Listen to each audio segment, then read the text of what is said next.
अब देखिए थ्योरम है, थ्योरम में क्या कहा गया है कि prove that if F of Z is analytic, अगर कोई भी फंक्शन एनालिटिक है एट इन्फिनिटी,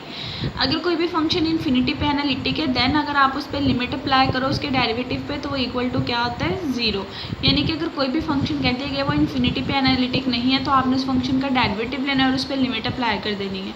तो उसका आंसर क्या आना चाहिए, ज़ीरो।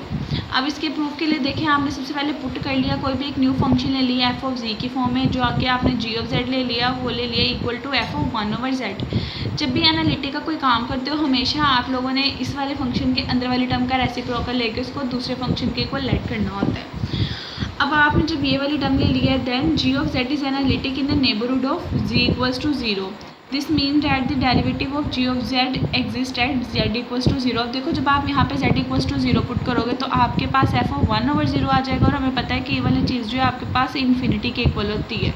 यानी कि इस पॉइंट पे आप लोगों ने सारे का सारा काम करना है। अब जब देखिए आपने ये वाली चीज़ यहाँ पुट की है इसके अकॉर्डिंग तो ये जी ऑफ ज़ीरो है जो कि इन्फिनिटी के इक्वल आया। अब उन्होंने ये बात कही है कि जो जी ऑफ जी है वो एनालिटिक जो है आपके पास जेड इक्वल्स टू ज़ीरो पे नहीं है क्योंकि वो इन्फिनिटी आंसर देता है, वो उस पॉइंट पे आपके पास एनालिटिक नहीं है बल्कि उसकी नेबरहुड यानी उसके करीब करीब के पॉइंट्स पे आपके पास एनालिटिक है। अगर कोई भी फंक्शन किसी भी टर्म के नेबरहुड पे एनालिटिक हो तो इसका मतलब ये होता है कि आपका उस पॉइंट पे डेरिवेटिव एग्जिस्ट कर सकता है,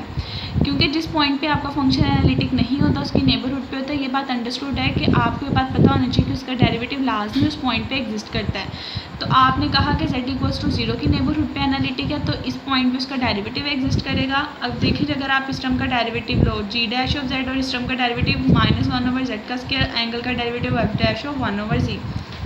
यहाँ से F dash of one over G की वैल्यू आ जाएगी minus Z square G Z of zero. अब देखिए जब आप इस पर लिमिट अप्लाई कर दोगे z अप्रोचेस टू इन्फिनिटी, जब आप इस पे limit z approaches to infinity apply कर दोगे यहाँ पे f डैश ऑफ ज़ीरो आ जाएगा, यहाँ पे सारे का सारा इन्फिनिटी हो जाएगा और ये इन्फिनिटी का डेरिवेटिव के रिस्पेक्ट से आ जाएगा।